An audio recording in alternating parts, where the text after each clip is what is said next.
Bienvenue à cette deuxième conférence du cours à l'ETS. Donc, euh, euh, J'aimerais vous dire qu'on est ici accompagné je m'appelle Julie Miville-Dechaine, je suis sénatrice en général dans la vie, mais je suis plutôt co-fellow à l'ETS pour ce cours et je suis accompagnée de Guy Laforêt, professeur Guy Laforêt qui est co-fellow.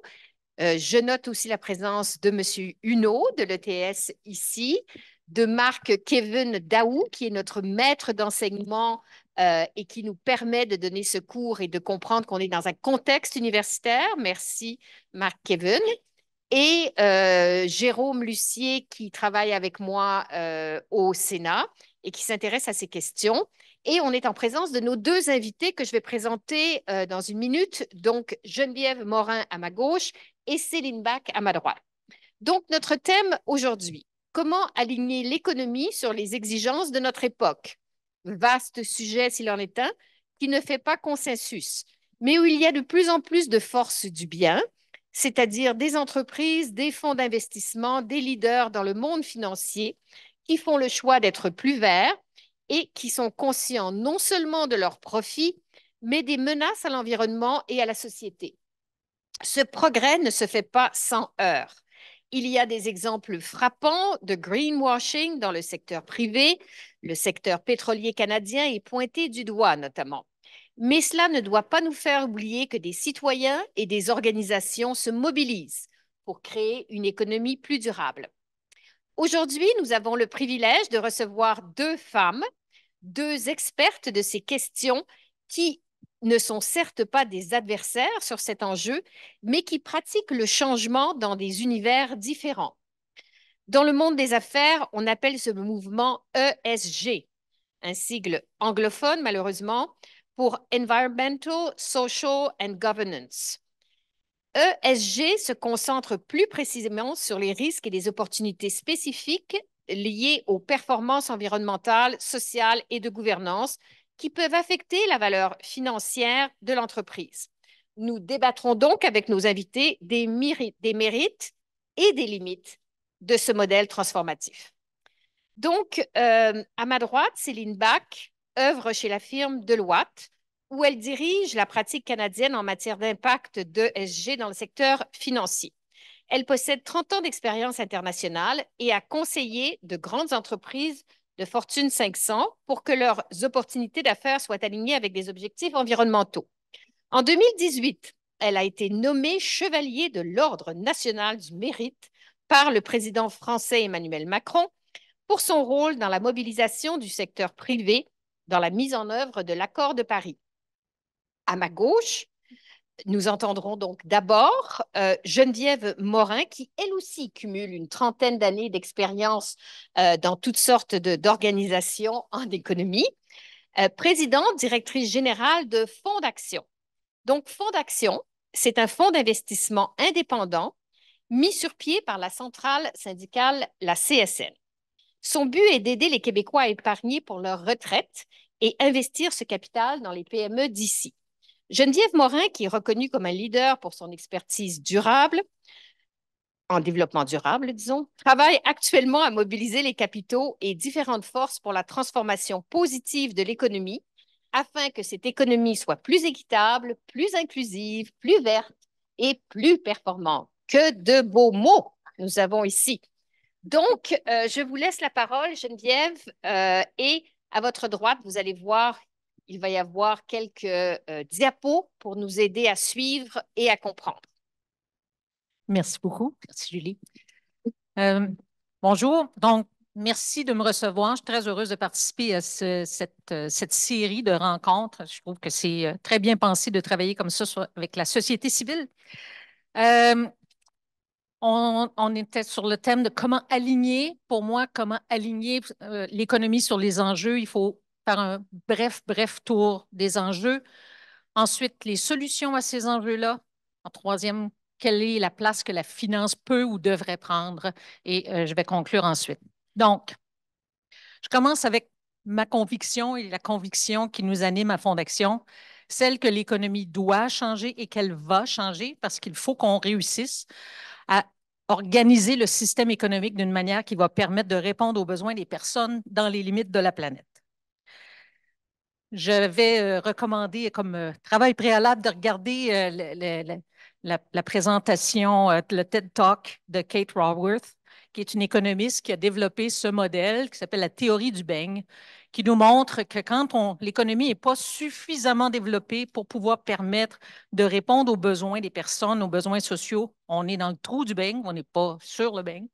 Et quand au contraire, l'économie va trop et trop forte et elle est en train de nuire à tout l'aspect écologique, là, on tombe en dehors du beigne et que là où c'est durable, c'est quand on reste sur le beigne. Pour atteindre une économie qui est sur le beigne, à partir de où nous sommes en ce moment, il y a beaucoup de gens qui veulent faire une transition. On parle de transition verte, de transition juste. Moi, je vous dis qu'une transition, ça ne fera pas la job. Ça prend une transformation pour vraiment réussir à arriver quelque part. Il ne faut pas juste apprendre à mieux faire ce que nous faisons maintenant. Il faut changer complètement comment on pense et comment on agit. C'est une révolution qui a le même genre d'impact que la révolution industrielle ou d'autres révolutions en termes de changements radicaux dans l'économie. Pourquoi il faut que ça soit radical et que ça aille vite? J'ai sûrement pas besoin de vous expliquer qu'il existe des changements climatiques et que c'est un enjeu. J'ajoute qu'on épuise nos ressources à un rythme effarant. Donc, à chaque année, à un moment donné, au mois d'août, on nous annonce, ah, nous venons d'utiliser, nous avons déjà utilisé cette année ce que notre planète est capable de générer comme ressources en 12 mois. Et il nous reste encore 4 mois à faire. Pire encore, au Canada, ça arrive au mois de mars, ça. On utilise 3,8 planètes par année au Canada. C'est de toute évidence un rythme qu'on ne peut pas soutenir. Et on utilise toutes ces ressources-là pour fabriquer des choses qui finissent par se retrouver dans les dépotoirs. Et donc, là, on a aussi un problème de gestion de déchets à tous les niveaux, là, qui vient ensuite détériorer l'environnement. Donc, biodiversité, qui est essentielle à la vie. Tout à coup, on s'est mis à s'inquiéter des abeilles parce qu'on s'est rendu compte qu'elles avaient vraiment un impact sur notre alimentation. Bien, la purification de l'air, ça passe aussi par la nature. La capture du carbone passe aussi beaucoup par la nature. Il y a énormément de besoins importants, fondamentaux de l'humain qui passent par la biodiversité, donc une nécessité d'agir. On parle de l'environnement, on parle beaucoup et souvent de l'environnement, mais il y a également tout un enjeu de besoins fondamentaux qui est lié à la croissance des inégalités, les écarts de richesse entre le 10 et même le 1 des extra-riches par rapport aux extra-pauvres, des développements immobiliers de ce type où on a des taudis qui confrontent, c'est pas des situations, c'est malheureusement pas rare, mais ça ne me semble pas durable. Et ce n'est pas que dans les pays en voie de développement que l'accroissement des richesses nous frappe. Ici, vous avez une petite illustration, parce qu'au Québec, on l'a senti, on s'est mis à le sentir quand tout à coup les gens sont devenus préoccupés par le fait que c'était très difficile d'acheter une première maison. Donc, en 1980, acheter une maison, le coût moyen d'une maison était 2,3 fois le salaire moyen. En 2022, c'était rendu à 4,72 fois. Donc, on avait doublé. C'est beaucoup plus difficile pour les gens d'acquérir une maison, vous le savez. Donc, enjeu. Tout ça va ensemble en plus. C'est-à-dire que ces deux crises-là sont interreliées.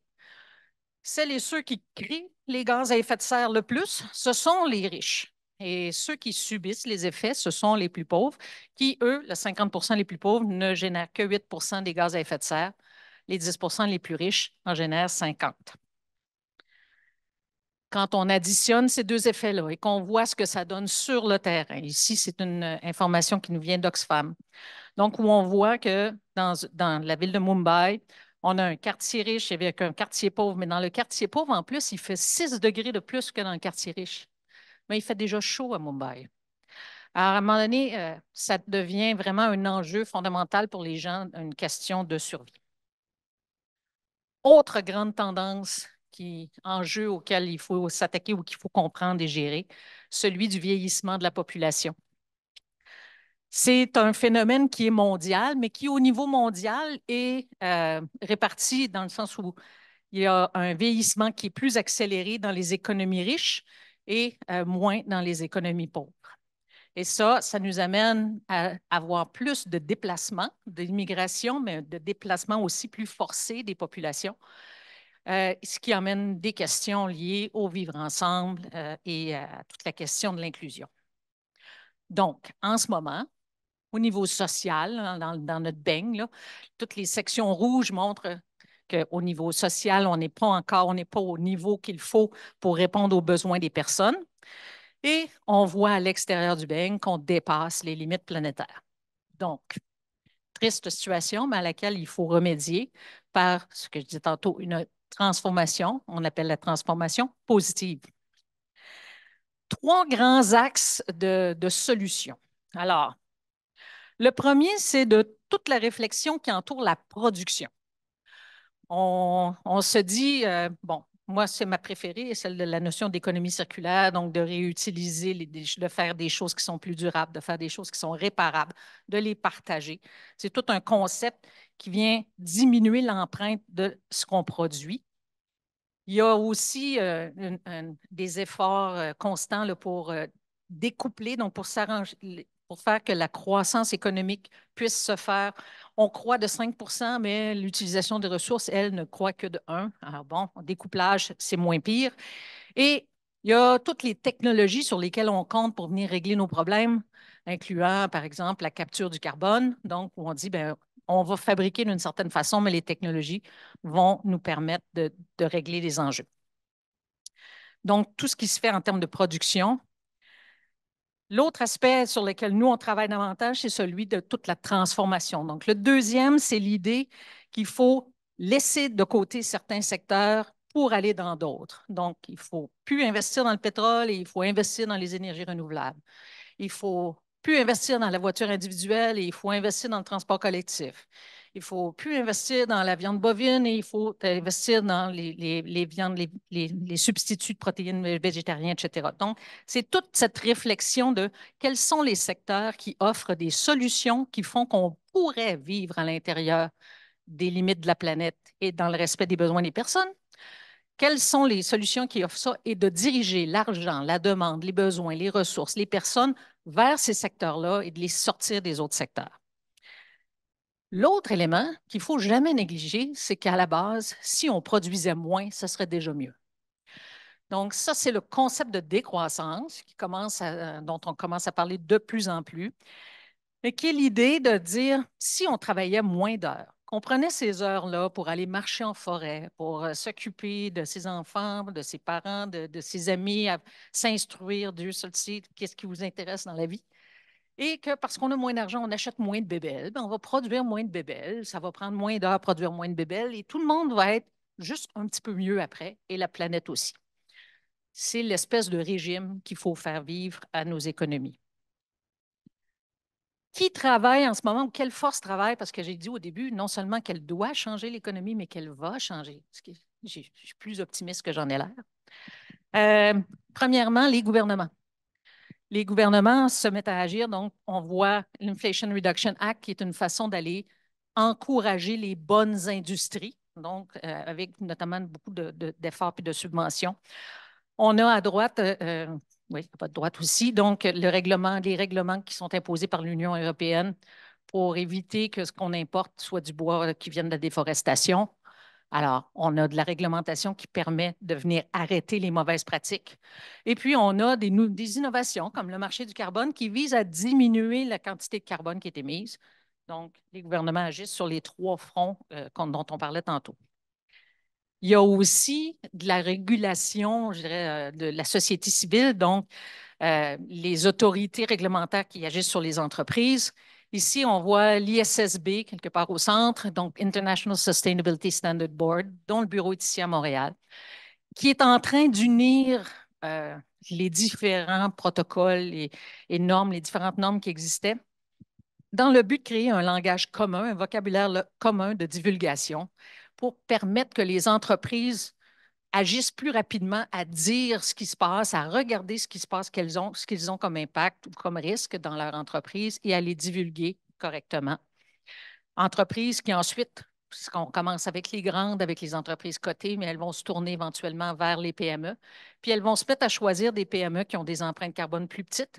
Elles vont se mettre à choisir des PME qui sont capables de les aider à réduire leur empreinte carbone. Et donc, elles vont, elles aussi, contribuer à cette transformation-là. J'ai eu le plaisir d'être à Glasgow cette journée-là, dans cette salle-là, où il y avait des bonzes de l'économie mondiale, on voit Mark Carney là, qui annonçait 130 000 milliards de dollars qui souhaitaient être carboneutres d'ici 2050, qui s'engageaient à l'être. C'est tout un signal. Ça a été envoyé. Je vous dis que dans le milieu financier, ça se parle beaucoup. Les gens travaillent là-dessus, essaient de voir comment faire des plans. Parce que là, ça veut dire on se revire de bord, on regarde dans notre portefeuille et on se pose des questions sur ce qu'on peut faire. Ça rend éventuellement le financement des entreprises de plus en plus difficile. Donc, par les subventions et tout ça, on peut être, les subventions ou les réglementations, on agit sur les coûts. On agit par la réglementation, tout sur la demande et on agit ici sur le financement. Donc, les entreprises se font tranquillement amener vers la transformation. Petit mot sur la finance. Ceci est la finance. Donc, la finance, à la base, le concept, c'est qu'on est là pour allouer des ressources. Donc, c'est nous qui avons la responsabilité d'attribuer les parts de gâteau. Tel projet, oui, aura une part de gâteau. Tel autre, je pense que tu devrais te mettre au régime cette semaine. Donc, c'est cette idée-là qui est à la base de la finance. Et les décisions se prennent sur la base du rendement versus le risque. Et la logique, c'est que si on investit dans les bons projets, on va obtenir un meilleur rendement par rapport au risque. Mais au fil du temps, ce lien-là avec l'économie réelle est devenu un petit peu plus ténu. Puis là, c'est devenu quelque chose d'assez mathématique où on regarde dans le passé qu'est-ce qui a produit les meilleurs rendements. Là, c'est un tableau qui vous montre tous les meilleurs rendements des différentes années. Puis avec le niveau de risque, de volatilité, puis là, on fait des choix. Bien, ça, c'est mal comprendre le risque, premièrement. Donc, en ce moment, en finance, trop souvent, le risque, c'est la volatilité. Donc, on va regarder le petit graphique. Le titre orange est plus risqué que le titre vert parce qu'il fluctue davantage. Oui, mais les deux ont éventuellement le même rendement. Par contre, je regarde à droite et là, vous avez une carte des zones inondables. J'aimerais ça savoir si mon usine est dans la zone rouge, c'est-à-dire celle qui va se faire inonder, et peut-être que ce serait important d'en tenir compte. Plus encore, même si mon usine elle est dans le quartier Saint-Jean-Baptiste, parce que c'est une carte de la ville de Québec, qui, lui, n'est pas dans la zone inondable, il faut penser, puis on l'a constaté avec toutes les catastrophes qui sont arrivées, que finalement, on n'est pas à l'abri du tout. Oui, l'usine ne sera pas inondée, mais si la population est évacuée, si le port ne peut plus apporter l'approvisionnement de matières premières, si la voie de l'infrastructure voyons, l'autoroute ou le train ne peut plus passer pour aller livrer les produits, on va quand même avoir une entreprise qui va arrêter. Donc, il y a un risque systémique qui, en ce moment, n'est pas pris en compte ou est sous-estimé, mais on travaille tous très fort à essayer qu'avec les critères ESG, avec la divulgation, avec l'idée d'aller dire quels sont les impacts de l'entreprise, on va être capable d'en tenir compte davantage. Autre élément pour la finance, je dis c'est risque-rendement. Le rendement est trop souvent regardé à court terme. L'argent est très fréquemment investi pour le long terme, pour la retraite, les assurances vie. C'est des éléments qui arrivent plus loin. Et pourtant, on est toujours en train de poser des questions sur le court terme.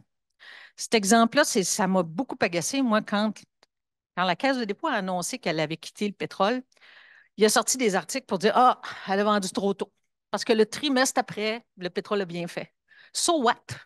On le sait qu'il ne faut plus être dans le pétrole. On le sait, quand on est une caisse de retraite qui travaille sur l'avenir, c'est évident que ce n'est pas une bonne idée d'être dedans. Quelle semaine fallait sortir? Ça n'a pas d'importance. Le journaliste là, a considéré qu'il a vendu trop tôt pour les rendements de la caisse de Bien dépôt sûr.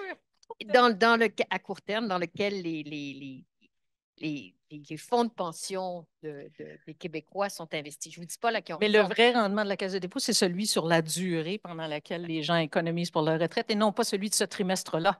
Et sur la durée, s'ils n'ont pas de pétrole, ils ne seront pas pris avec du pétrole dans les mains quand la musique va arrêter et que ça ne sera plus une bonne idée d'en avoir. Excellente défense. C'est là qu'on est. Donc, euh, troisième élément, il y a, vous voyez là, tout un système, tu sais, entre la personne qui décide d'économiser 1 000 $ puis l'utilisation ou le projet qui reçoit le 1 000 $ à l'autre bout, il y a toute une machine. Alors, la personne a confié ça à quelqu'un qui l'envoie dans l'institution financière qui fait affaire avec un intermédiaire. Et tous ces intermédiaires-là ont quelque chose qui s'appelle le devoir fiduciaire. Donc, ils ont une responsabilité qui est normée et qui les rend susceptibles de poursuites. Et cette responsabilité-là, elle a pour effet, ça les amène ils doivent agir de façon prudente et raisonnable. Agir de façon prudente et raisonnable, en gros, ça veut dire de faire comme tout le monde. Si tu te distingues, tu es à risque. Donc, quand les gens font des choix, par exemple, investir en achetant un indice, on ne se fera jamais poursuivre pour ça. Décider qu'il y a 2 secteurs de l'indice dans lesquels on n'investira pas, oups, là, ça devient une grosse question. Alors, ça, c'est le premier problème. Ça tend à faire que tout le monde veut faire toujours la même chose et toujours la même chose, c'est toujours la même vieille économie. L'autre problème que ça fait, c'est que ça tue l'innovation. Parce que quand tu essaies de proposer de la nouveauté, les réponses que tu as, c'est oui, mais il n'y a pas d'historique, il n'y a pas d'indice, il n'y a pas de. Et compte tenu de mon devoir fiduciaire, je dois attendre que tout ça se soit construit puis qu'il y ait des gens qui soient capables de retourner 10 ans en arrière puis de dire ah, ben oui, finalement, c'était une bonne idée de faire ces investissements-là et là, je vais pouvoir le faire. Alors, c'est les impacts de ce devoir-là qui, par ailleurs, a été revu, a été réétudié, puis qui n'empêche pas du tout de prendre en compte les critères ESG, les préoccupations. Mais dans le monde de la finance, il y a beaucoup de gens qui sont là depuis longtemps et qui ont vécu un moment où c'était mal vu de s'occuper des critères ESG et qui restent sur cette vague impression. Alors, il va falloir déboulonner ce mythe un jour. Je dis, pour nous, un des éléments de ce danger du devoir fiduciaire, ça amène la nécessité de ramener les gens près de leur argent. Et c'est ce qu'on fait à Fonds d'Action, où on a des actionnaires qui investissent en Fonds d'Action, qui ensemble ont mis leurs 3,5 milliards d'actifs, qu'ils l'ont accumulé ensemble et qu'ils mettent, qui essaient d'avoir un rendement compétitif pour leur retraite et aussi de contribuer à la société. Comme Fonds d'Action, ce qu'on cherche à faire, agir pour financer la transformation, donc financer les secteurs, les entreprises qui contribuent à cette économie qui répond aux besoins des personnes en respectant les limites de la planète. Et on cherche aussi à changer la finance, donc à influencer le milieu financier, montrer qu'il y a des façons différentes de faire les choses. Quand on fait ça, pour nous, on respecte la pensée très sage d'un grand philosophe qui est Wayne Gretzky, qui nous a appris que l'important, c'est pas de patiner là où la POC est, c'est de patiner là où la POC s'en va. Alors, la POC, elle s'en va vers ce beigne, vers un monde où il va falloir qu'on prenne en compte les besoins des personnes et le respect des limites de la planète. C'est inévitable et c'est donc vers là qu'on s'en va et c'est à ça qu'on travaille. Merci.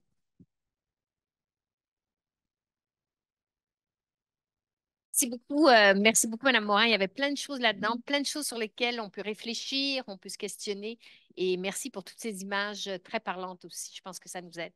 Je vais maintenant passer la parole à Madame Bach. Merci.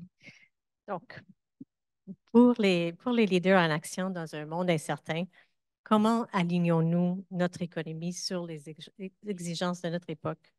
Merci à vous et à tous présents aujourd'hui et merci pour cette invitation. Oui, oh, OK, on rapproche, OK. Merci, Madame Morin, de partager cette tribune et merci à tous ceux et celles qui ont travaillé pour organiser cette conférence, particulièrement Monsieur Professeur Daou.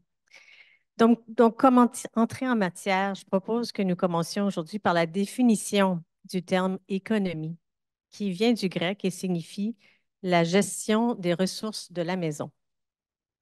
Notre maison est toujours la même, bien évident. C'est notre planète, la Terre, ou Gaïa, notre mère. Madame Morin vient d'en faire un portrait et de nous montrer comment notre maison se porte. Et dans cette maison, nous sommes toujours plus nombreux. Selon les estimations de l'ONU, la population mondiale pourrait passer de 8 à 9,8 milliards d'ici 2050. Et d'ici là, les études rapportent aussi que jusqu'à 1,2 milliard de personnes pourraient subir des exodes forcés en raison des catastrophes naturelles et de la crise climatique. Nous l'avons déjà vu ici au Canada. Il faut donc agir de sorte que nous veillons avec soin à l'économie de notre maison. À l'échelle planétaire, les ajustements des exigences de l'économie avec les capacités de notre Terre, le beigne, sont très complexes, peut-être même trop complexes pour notre propre compréhension. Et d'ailleurs, nous sommes très peu capables de prévoir l'avenir. En revanche, nous sommes capables et pouvons observer les résultats de politiques sociales et économiques locales. C'est donc pour cette raison qu'aujourd'hui, je ne m'adresserai pas aux grands accords planétaires. Ce n'est pas que je n'y crois pas, c'est tout à fait le contraire. Ce sont des balises et des références fondamentales et nécessaires. Mais je crois qu'en bout de ligne, cependant, ce sont les réalisations locales qui déterminent le succès ou non des propositions faites à l'échelle internationale. Et donc, ce que je vais aborder comme thème aujourd'hui est basé sur des expériences concrètes, puisque les propositions de grandes idées abstraites, quoique attrayantes, sont parfois peu pratiques. Je vais essayer donc de m'adresser à ce que nous pouvons faire ici, chez nous. J'aborderai 3 questions afin d'explorer le grand défi que représente le thème d'aujourd'hui. Et voici les 3 éléments de réflexion que je propose partager avec vous. En premier lieu, quels sont les éléments structurants du système financier sur lequel repose l'économie d'aujourd'hui? En deuxième lieu, où observons-nous aujourd'hui des écarts entre les capacités actuelles de ces institutions et l'alignement de l'économie sur les exigences de notre époque? Et pour conclure, que pourrions-nous faire ici pour construire sur ces éléments structurants existants afin de protéger notre société, d'assurer une transformation durable et équitable, et tout en accélérant la mobilisation du capital nécessaire pour rencontrer les exigences de notre époque. Donc, débutons avec les éléments structurants du système financier qui est sûrement incomplet, mais qui, je crois, nous aidera à réfléchir. Je propose donc 10 éléments structurants du système financier et j'attends avec impatience vos idées sur ce qu'il manque dans ma liste. Donc, 1, les fonds de pension qui, par leur capacité d'investir à long terme, permettent de réaliser des projets de longue haleine, d'infrastructures, de logements, des projets qui soutiennent notre économie. 2, les marchés de capitaux nationaux et internationaux qui sont une source de capital pour les entreprises et leurs projets à moyen terme. 3, les institutions financières qui, par la magie de l'effet de confiance, peuvent inventer le crédit qui permet l'investissement à court et à moyen terme. 4, les assureurs qui nous permettent de mutualiser les risques, que ce soit d'un décès prématuré, d'une maladie, d'un incendie, d'un accident ou d'une perte qui est le résultat du bouleversement climatique, ainsi que les assurances publiques, telles l'assurance emploi. 5, le système international de commerce fondé sur les règles y inclut les accords de libre commerce avec les États-Unis et le Mexique, ainsi que l'Union européenne.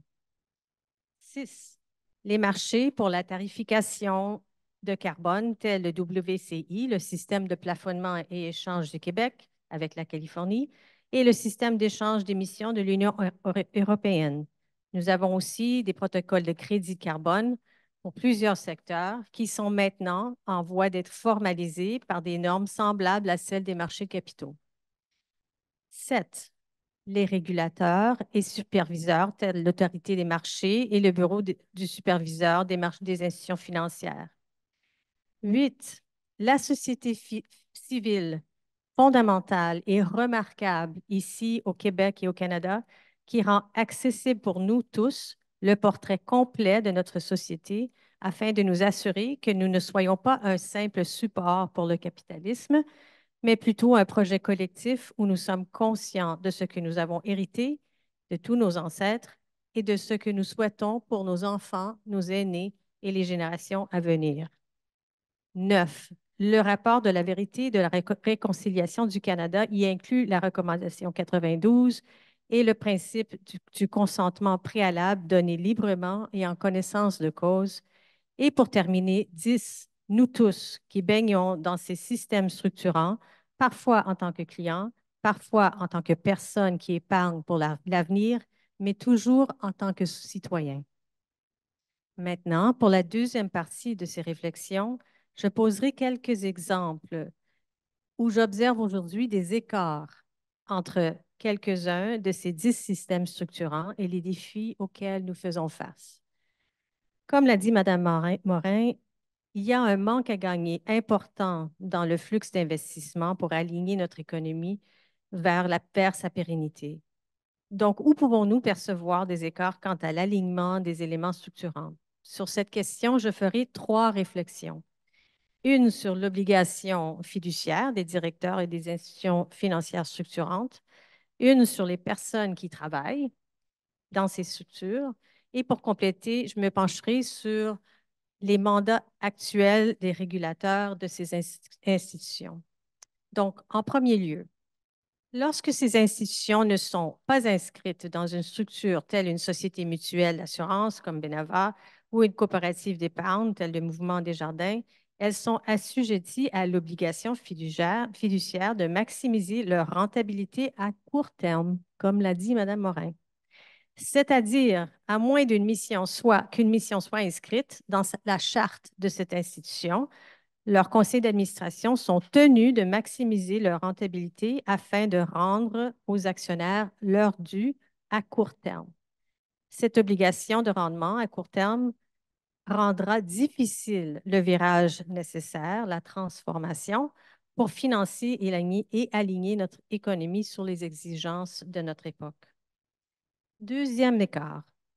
J'aimerais proposer que notre plus grande richesse dans tous ces systèmes, les systèmes que je viens d'énumérer, soient les personnes qui y travaillent. Soutenant tous ces concepts et toutes ces structures, il y a des personnes connaissant chaque élément de chaque système, son mandat, ses règlements, ses procédures pour négocier tout changement, ainsi que les avenues pour leur mise en vigueur au sein des institutions pertinentes.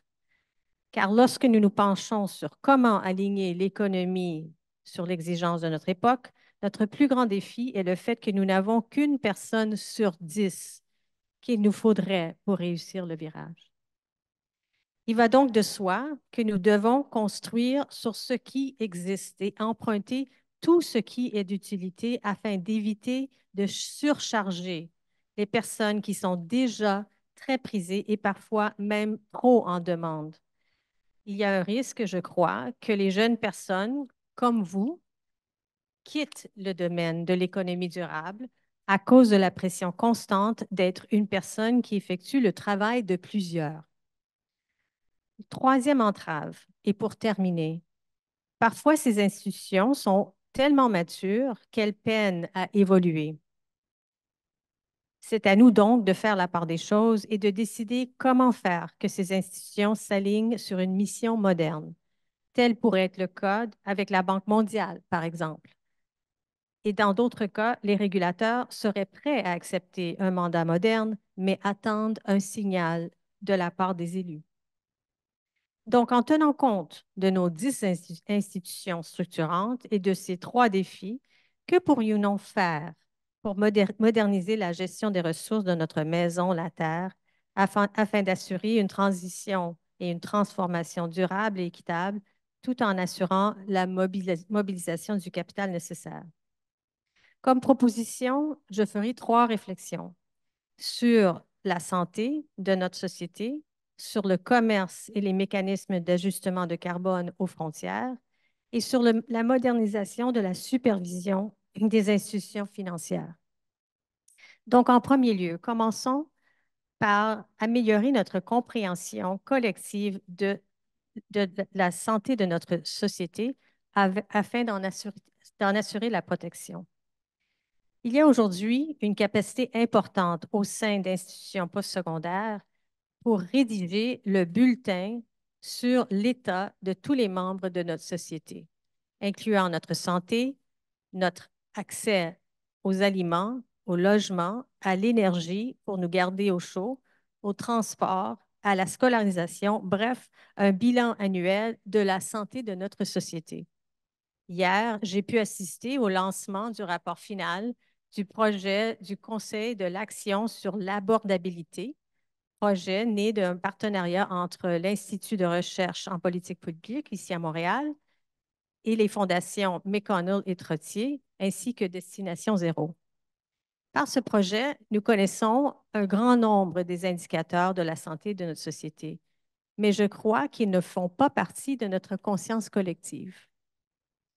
En revanche, aujourd'hui, au sein de l'appareil fédéral, par exemple, il existe le bureau du vérificateur ou de la vérificatrice générale et du ou de la commissaire sur l'environnement. Ne pourrions-nous pas construire une fonction semblable sur la vérification de la santé de notre société et de le faire de sorte que ça soit et qu'il y ait un miroir au niveau provincial aussi? Deuxième recommandation. Examinons avec soin nos priorités en faisant une analyse de la pérennité de nos entreprises à l'échelle nord-américaine. Et je propose le faire en regardant les propositions américaines sur le commerce et les mécanismes d'ajustement carbone aux frontières. Dans ce cas, au Québec, le système d'échange et de plafonnement de carbone, dit le WC, est un outil précieux. Tout en reconnaissant l'impact majeur du Inflation Reduction Act américain, je propose que nous nous penchions sur ce qui pourrait apparaître un cadre de plafonnement de carbone bien particulier. La loi sur les taxes sur la pollution étrangère de 2023, dit la loi S 3198, parrainée par le sénateur Cassidy, un sénateur républicain. Cette proposition bipartisane repose sur une taxonomie durable industrielle qui, à toute fin utile, est une radiographie de l'intensité de carbone, émissions par production, des principaux secteurs économiques primaires nord-américains.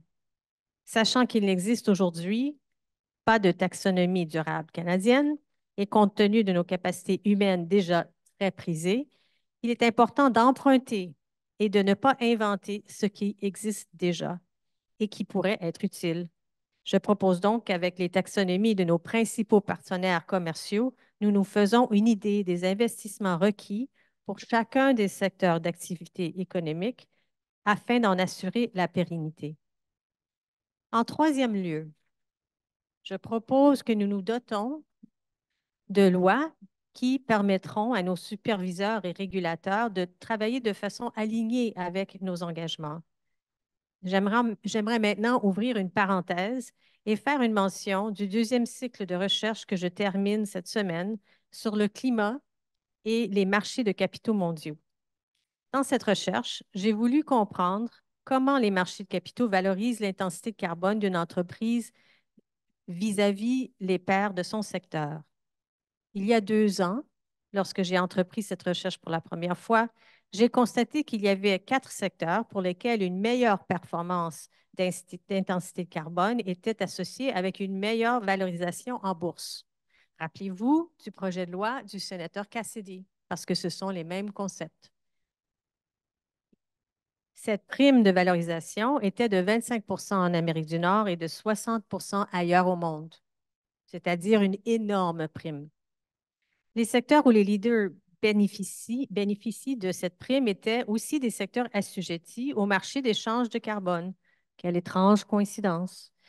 Les secteurs du ciment, de la production d'énergie électrique, des produits chimiques et de l'acier, tous des secteurs que nous aurons besoin dans cette transformation sur notre beigne.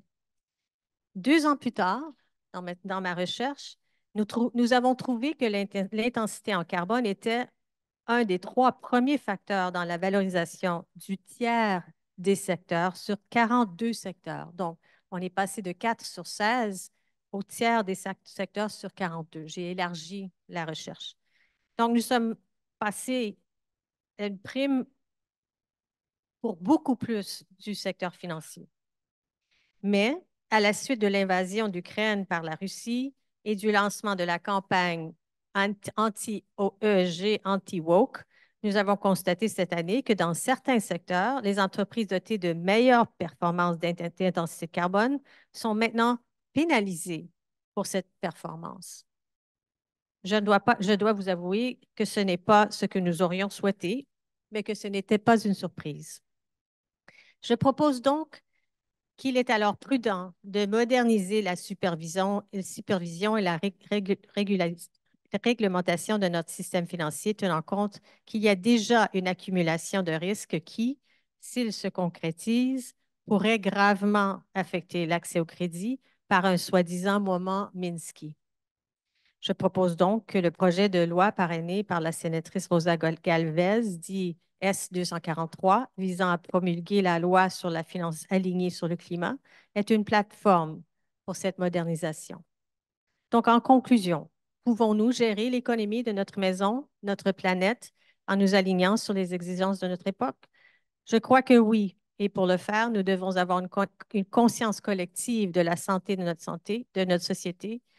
Nous devons comprendre et intégrer dans notre pensée le travail de nos partenaires commerciaux et nous devons moderniser le cadre juridique qui détermine comment sont supervisées nos institutions financières. En vous remerciant de votre attention, j'ai très hâte de vos échanges aujourd'hui. Merci, merci. Donc, vous le voyez, on a ici absolument plein d'informations, presque un trop-plein, mais je sens un message qui me fait absolument plaisir, l'idée que peut-être qu'il faudrait changer quelques lois pour arriver plus vite à notre but. Donc, évidemment, comme législatrice, ça me fait plaisir. Mais donc maintenant, on a quelques minutes, 20 minutes pour un débat entre vous. Peut-être que je pourrais lancer une question un peu plus difficile. Vous restez positive sur le fait tout va bien, Madame la Marquise, on va y arriver, c'est une transformation, soyons optimistes. Mais en ce moment, quel pourcentage de notre économie est vraiment verte, durable, fait les bons investissements, ne réfléchit pas seulement en termes de profit? Où est-ce qu'on en est? Parce que je n'ai pas cette espèce d'idée plus large de combien sommes-nous dans ce mouvement et combien reste-t-il de gens à convaincre?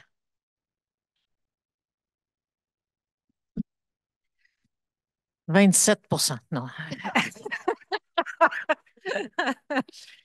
Je ne sais pas combien on est en ce moment. C'est sûr qu'on n'est pas, on n'est pas au niveau où on devrait être. Je l'ai montré, l'actuel, on déborde dans les deux sens. Maintenant, ce qui est important, intéressant et mobilisant, c'est la tendance. La tendance, elle est à des gens qui démarrent des entreprises qui sont positives, à des entreprises qui ont des aspects positifs, qui là commencent à avoir de la traction en termes de marché, de réglementation, à la valorisation de ces entreprises-là qui commencent enfin à montrer des signes de s'améliorer. Il y a, il y a- pour moi, c'est ces éléments-là, c'est le fait qu'on est en train de le sentir de plus en plus, que les réglementaires, au niveau des réglementaires, on commence à se poser des questions, c'est tout ça. Maintenant, c'est vraiment urgent. C'est ça qui est, qui est étonnant, c'est ça nous prend beaucoup de temps à réfléchir, discuter entre nous, améliorer les choses par les forces du marché. Et le défaut, c'est que les dommages qu'on est en train de causer à l'économie et aux personnes, hein, quand le système de santé, d'éducation, tout ça ne permet pas aux personnes, on est en train de se nuire pour notre avenir aussi. Mais donc, quand ça avance très rapidement et on n'est pas à la bonne vitesse. Donc, mon côté pessimiste, c'est on n'est pas à la bonne vitesse. Mon côté optimiste, c'est de dire, mais au moins on avance, on s'en va dans la bonne direction. Et plus on avance rapidement parce que plus les gens se rendent compte que, ah, ben ça se peut, c'est possible. Euh, je donne juste l'exemple, quand on, quand on parlait là, de l'environnement puis le social, nous autres, on fait ça depuis 1995, là. Puis au début, on se faisait dire, ah, c'est donc bien cute ce que vous faites, vous autres, c'est le fun, vraiment, j'aime ça. Mais tu sais, tu comprends, moi, rendement risque, etc. Là, les gens disent, hey, c'est important ce que tu fais ça comment déjà? Peux-tu me montrer? Le discours a Le changé. discours a changé et ça, c'est important. De votre côté, Céline, Madame Bach, vous diriez, est-ce que c'est un petit noyau de bons éléments? L'ensemble de l'économie, si on prend à l'échelle planétaire, est-elle encore purement une économie qui essaye de faire des profits d'abord et avant tout? Oui, malheureusement, oui, c'est encore comme ça. Il y aurait une autre plateforme structurante et peut-être que je pourrais en parler puisque je suis chez Deloitte, et ce sont les comptables. Les C'est comptables. les comptables, oui. Et je vais vous dire pourquoi. Parce qu'il y a au niveau des normes internationales, l'IFRS étant la fondation qui gère non, les normes de la comptabilité, euh, lorsqu'il y a une preuve qu'un élément non financier a un effet sur la valorisation des actifs, ça fait que toute la chaîne de gouvernance de l'IFRS vient se pencher sur la question. Et c'est pour cela que je fais cette recherche. Donc, en faisant la preuve qu'il y a une relation de causalité, vous qui prenez des cours de statistique et qui êtes ingénieur, euh, entre une meilleure performance dans un facteur objectif non financier et les autres facteurs de performance financière pour une entreprise, ben, en faisant cette preuve-là, tout d'un coup, j'ai la structure, la plateforme structurante de tous les comptables de la planète qui travaillent avec les normes de l'IFRS. Alors, donc, pour quelqu'un comme moi qui est un petit peu moins spécialisé que vous, ce que ça veut dire exactement, est-ce que c'est que on peut être dans le développement durable d'une entreprise tout en continuant à faire autant de profit, moins de profit? Qu'est-ce que ça veut dire comme sacrifice? Parce que je sais qu'il y a des choses en économie verte où tu sais, les entreprises peuvent avoir une marge, mais est-ce qu'il faut faire des sacrifices? Ben, non, c'est intéressant. La question est intéressante parce que les quatre facteurs financiers que nous avons inclus dans notre recherche sont la rentabilité, la croissance, le coût de capital et le rendement au capital. Donc, sur les deux éléments principaux des états financiers d'une entreprise. Et donc, ce qu'on recherche, non, c'est l'effet sympathique que les investissements de transformation durable rencontrent des marchés et que ces marchés sont rentables et donc ces entreprises sont plus rentables et ont une valorisation accrue. C'est vraiment, c'est tout de l'argent, là. On parle toujours d'argent. OK. On parle toujours de rentabilité et OK. d'argent. Non, mais c'est important de le non, non, c'est savoir. important. On n'est pas dans des, Non, on n'est non. pas dans des œuvres Ben, charitables. sinon, les comptables, ils ne voient pas ça. Tu sais, si ce n'est pas de l'argent, ça ne compte pas. Donc, juste l'idée qu'on inclut un facteur non financier qui est le carbone émis par millions de dollars de revenus, ça, c'est une révolution culturelle hein, pour ceux qui valorisent les actifs chez le fonds d'action, etc. Donc, il y a deux communautés structurantes. Il y a les comptables et il y a les gens qui font la valorisation d'actifs tout le temps, tous les jours. Il y a des gens qui ne font que ça, mes collègues. Et eux aussi, quand j'arrive avec ma preuve, ben, ça change. C'est une révolution chez eux aussi. Alors, donnez-nous un exemple concret avec fonds d'action. Comment vous vous mesurez avec des fonds d'investissement qui n'ont pas, entre guillemets, vos valeurs, qui investissent dans toutes sortes de choses qui ne sont pas forcément ni vertes, ni durables et tout, parce que vos clients euh, veulent des rendements quand même. On n'est pas là où... Le retrait. Certainement. Alors, expliquez-moi comment vous vous comparez. Qu'est-ce que vous faites comme rendement à peu près pour qu'on voit là qu'est-ce qui est possible de faire en étant, entre guillemets, sensible aux enjeux environnementaux et sociaux ou alors en s'en balançant complètement.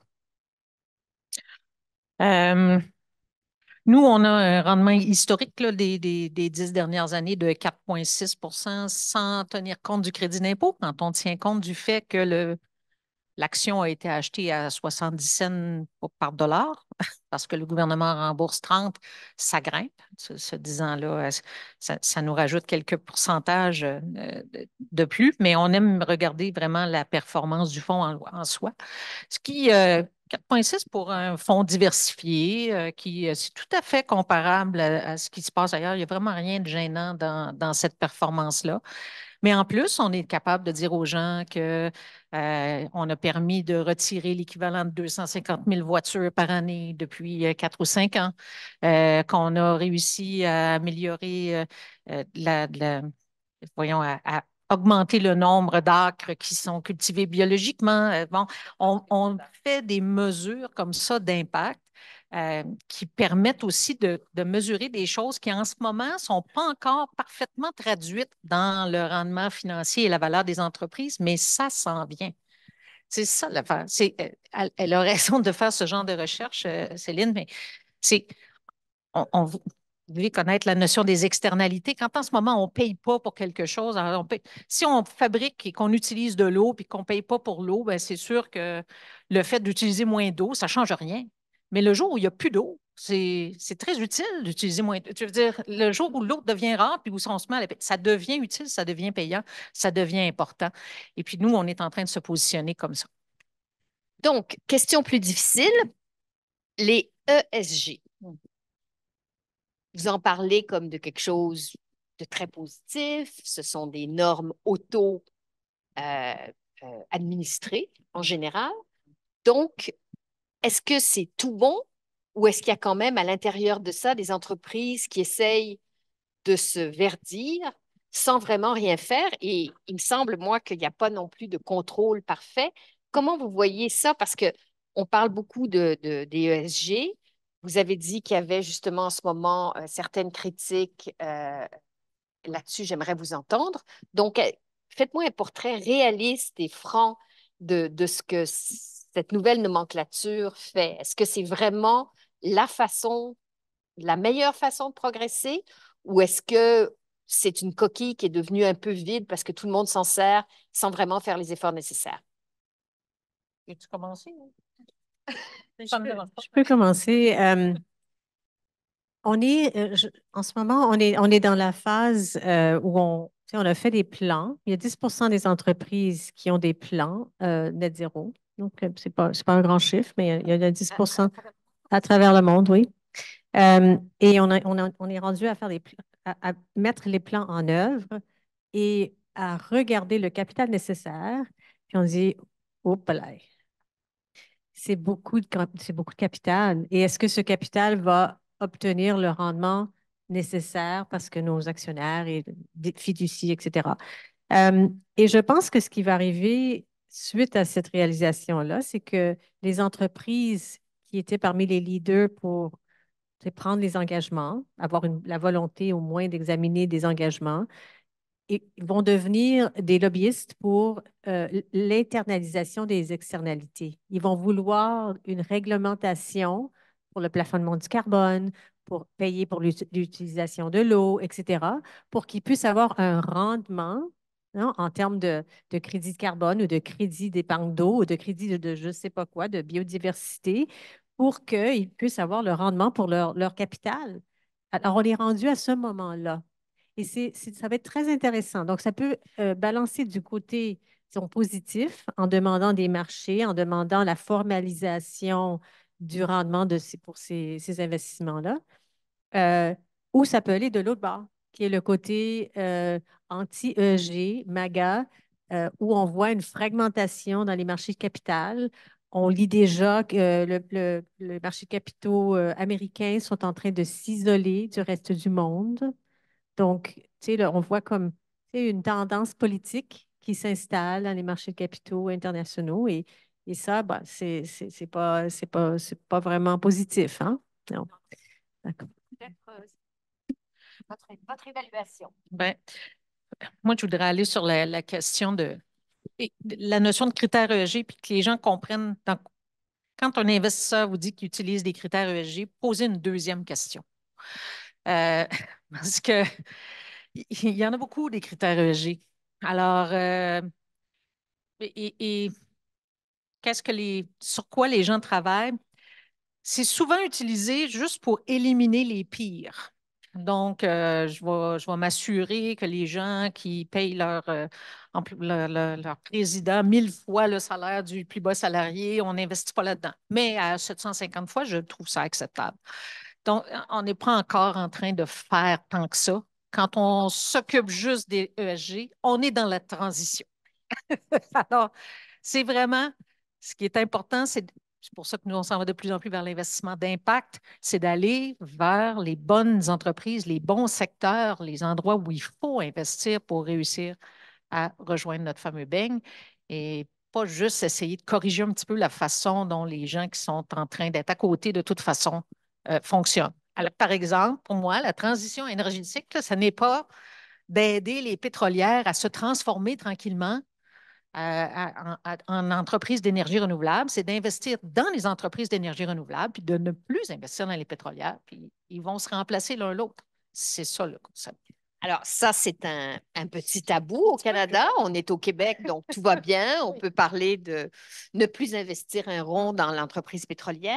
Vous qui êtes chez Deloitte, comment vous vivez ça, là? Parce que vous devez conseiller des clients qui veulent faire on le voit, là, le pétrole, les ventes ont augmenté, les prix ont augmenté avec la situation mondiale, donc l'Ukraine. Donc, vous, qu'est-ce que vous faites, là? Vous vous retrouvez devant des clients qui veulent faire du cash. Oui, bien, en plus, depuis 2015, je siège au conseil d'administration du plus important fonds d'investissement dans l'innovation de la décarbonisation au Canada, qui est le fonds de Emissions Reduction Alberta. Et donc, je suis aussi présidente d'audit, du comité d'audit de ce fonds. Euh, et j'ai été j'ai mené la première délégation de l'Alberta à la COP, moi, avec une personne qui était à l'époque le président du fonds Emissions Reduction Alberta, une personne extraordinaire, Stephen McDonald. Donc, l'enjeu pour les secteurs qui sont, disons, les secteurs sur lesquels nous dépendons aujourd'hui, c'est d'établir de quelle façon ils veulent déployer le capital pour les réserves. Et est-ce que leur priorité, c'est le développement de nouvelles réserves ou est-ce que leur priorité, c'est l'amélioration de la rentabilité des opérations d'aujourd'hui, ce qu'on appelle en anglais le operational excellence, non? Et ça veut dire, par exemple, aux États-Unis surtout, beaucoup d'investissements sur la réduction de l'échappement du méthane. Non, on l'a vu à la COP, il y avait un accord sur l'accord global pour réduire de 75 les émissions de méthane. C'est moins un enjeu au Canada parce qu'on a un excellent cadre réglementaire du méthane, fédéral et provincial. Mais ça veut dire aussi penser à la diversification de l'économie en Alberta. Et quand j'étais à la COP avec la délégation d'Alberta, Madame Smith pues, en a parlé de cette diversification et du fait qu'en Alberta, il y a une formation géologique qui permet l'enfouissement sécure du CO2 et que si on doit produire du fer, de l'acier, euh, des produits chimiques essentiels pour produire, par exemple, des panneaux solaires, etc., ben, on peut les produire en captant le carbone et en faisant un enfouissement sécure avec une infrastructure une pipeline de CO2 concentré. On peut faire ça en Alberta. Alors, Guy Laforêt, mon co-fellow. Merci, Julie. Et bonjour, mesdames. Là, vous êtes directement devant la caméra. Ah, pardon, m'excuse. Non, Je vais me mettre en arrière de vous. boucher la caméra. Non, c'est bien correct. C'est la première règle du monde de la communication, c'est de s'assurer d'être au bon endroit au bon moment. Donc, merci, mesdames, et je me tourne vers les étudiantes et les étudiants pour en même temps vous dire à vous que les thèmes que vous avez abordés, dans le fond, ont une place dans l'économie générale de notre cours. Donc, et en particulier, je vous entendais, Madame Morin, on a parlé des institutions, on va parler d'immigration, on va parler de logement, on parle aujourd'hui d'économie. Et il y avait en filigrane les technologies modernes, et on va parler notamment d'intelligence artificielle. Donc, nous, comme co-fellow, on est extrêmement satisfaits, je vous le dis comme ça, de même, là, du sérieux avec lequel vous avez fait vos devoirs pour venir nous présenter vos idées aujourd'hui. Alors, mes questions vont être les suivantes. Et j'ai déjà, Madame Bach, été fellow à l'IRPP à l'époque de Monique Jérôme Forget, donc je reconnais absolument le sérieux de la boîte. Ma première question à vous deux, et là, les étudiants dans le cours, une des choses qu'ils ont apprises, non, je vais rester debout, reste assis, Julie, reste assis. Merci, t'es gentil.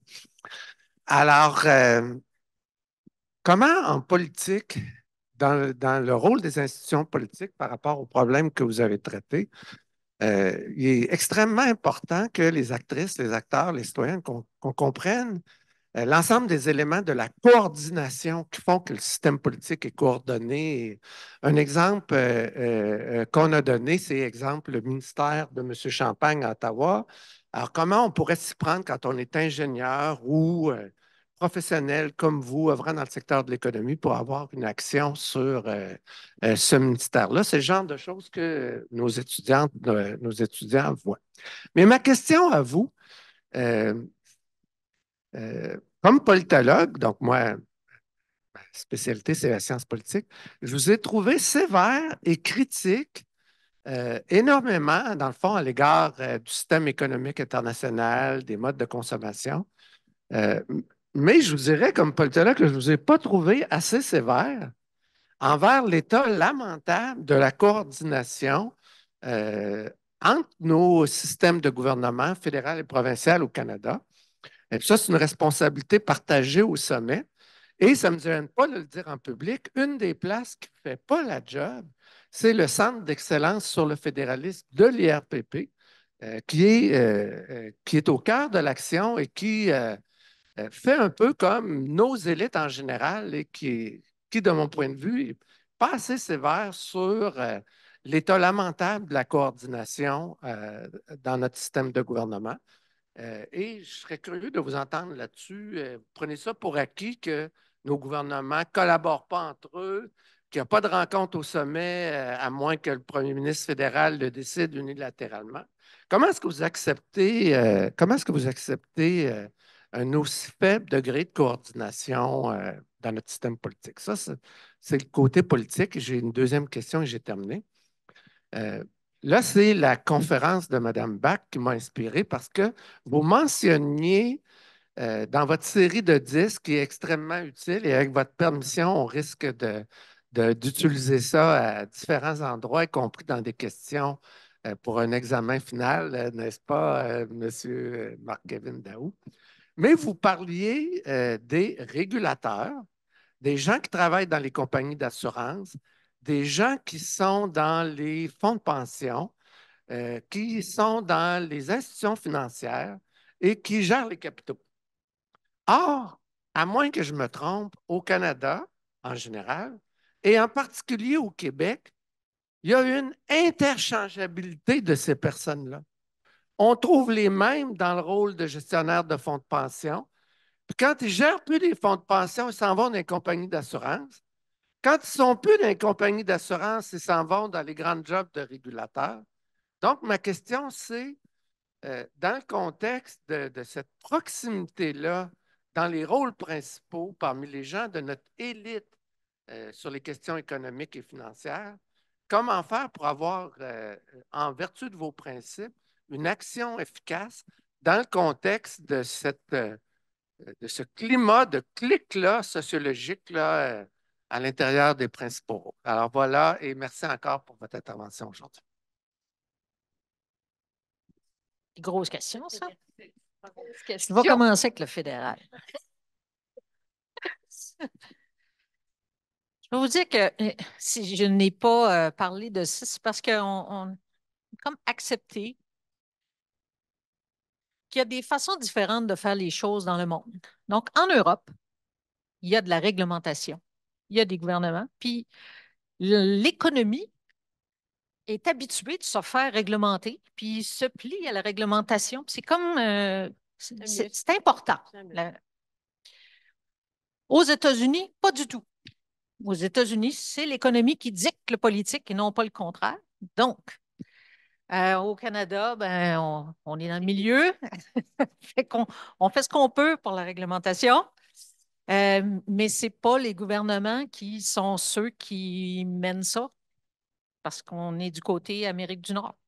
Donc, moi, je concentre mon énergie sur les régulateurs, sur les forces du marché, sur les financiers, sur les autres acteurs de l'économie qui sont en train de faire que ça arrive davantage. C'est simple comme ça. Et l'absence, Guy nous parlait aussi de l'absence de coordination fédérale, provinciale. Est-ce que vous l'avez remarqué dans ce que vous faites? Est-ce que ça existe? Est-ce que c'est un problème ou une invention? Bien, une chose sur laquelle on a travaillé d'ailleurs, on est membre d'un groupe qui s'appelle le G15+, qui cherche à élargir la perspective gouvernementale. C'est-à-dire de dire, il ne faut pas juste regarder la notion du PIB, mon PIB monte, mon PIB descend, mais il faut aussi prendre en compte la santé, l'éducation, le transport collectif, les opportunités, l'accès au logement, etc. Donc, il faut avoir une vue plus large. Puis, on a aussi un intérêt ou une préoccupation pour, il faut voir venir. Alors, ça, ben, malheureusement, là, on avait des excédents d'énergie il n'y a pas si longtemps. Là, on est vraiment en gros manque. Il me semble qu'entre les deux, on aurait pu se rendre compte de quelque chose. C'est quelque Mais chose. c'est bon. Oui. C'est des choses qui arrivent. L'idée, c'est effectivement qu'on devrait travailler à élargir la quantité d'indicateurs qu'on regarde pour avoir une vue plus large, puis donc être capable de mieux prendre en compte un ensemble dans la société.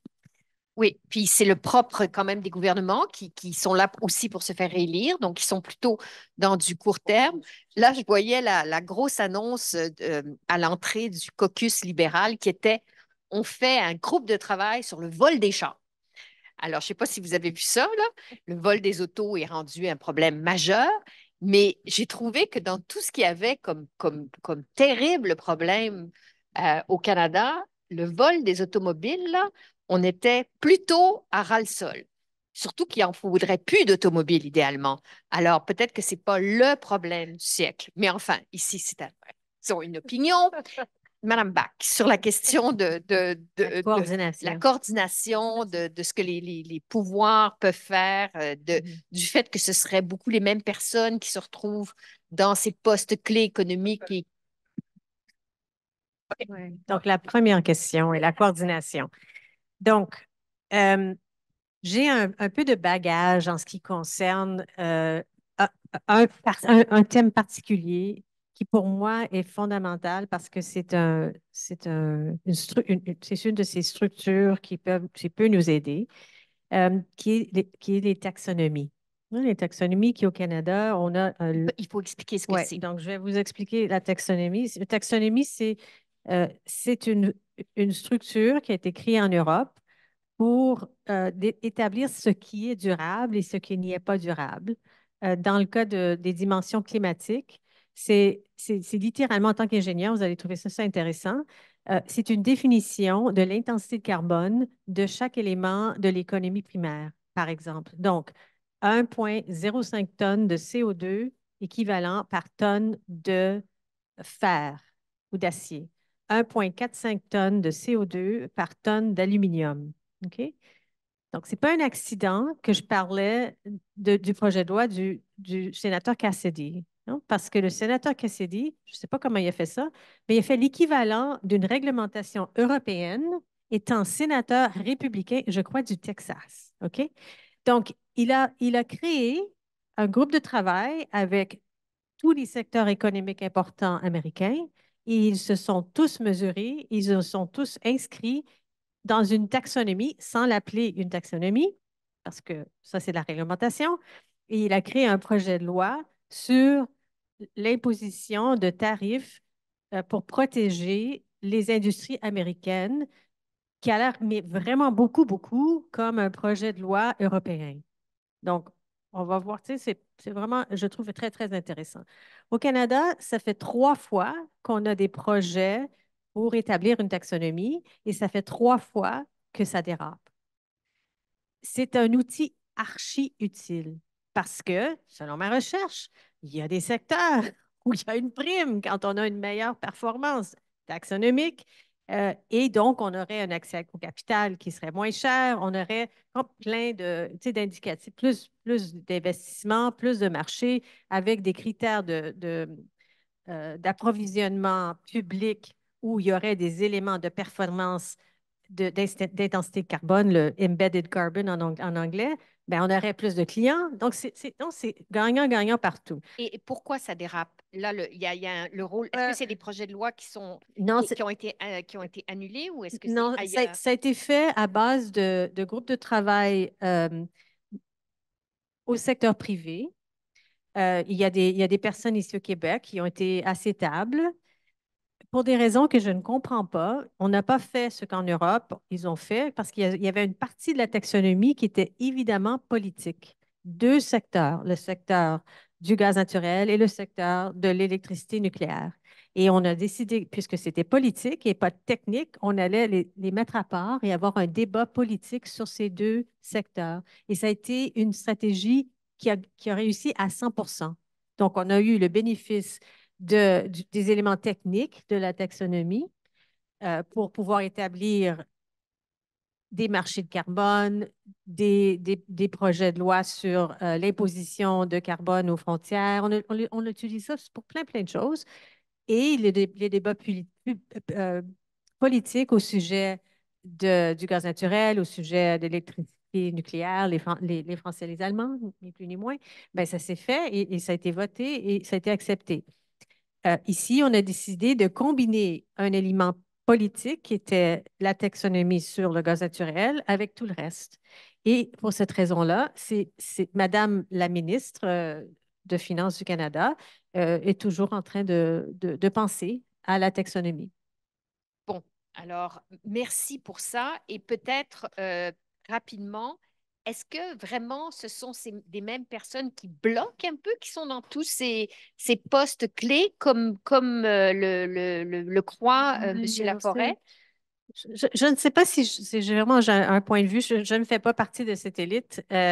Moi, je suis une personne qui aime essayer de trouver des réponses.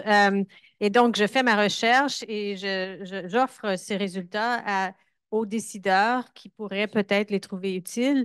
Euh, je vais vous dire que je trouve des fois que ça se décide entre hommes. Ça se Mais peut-tu? heureusement, aujourd'hui, on est 3 femmes. Je ne sais pas, peut-être, j'ai un peu cette impression. Euh, OK. La radiographie de votre cerveau. Bon, alors écoutez, ce qu'on va faire, on va prendre une petite pause, n'est-ce pas, de 20 minutes, c'est ça?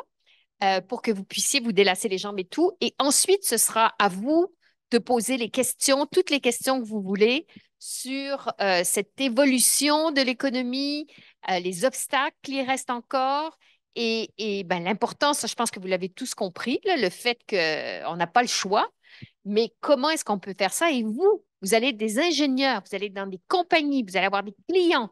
Et toutes ces questions-là vont être importantes. Vous allez évidemment faire votre travail, mais vous allez aussi être dans des compagnies qui soit se préoccupent de ces enjeux, soit non. Alors, on est vraiment dans une époque où vous allez être peut-être charnière dans le changement, parce que le changement, il peut venir de haut en bas, mais ça peut être aussi l'inverse, n'est-ce pas? OK, alors pause et on revient. Merci.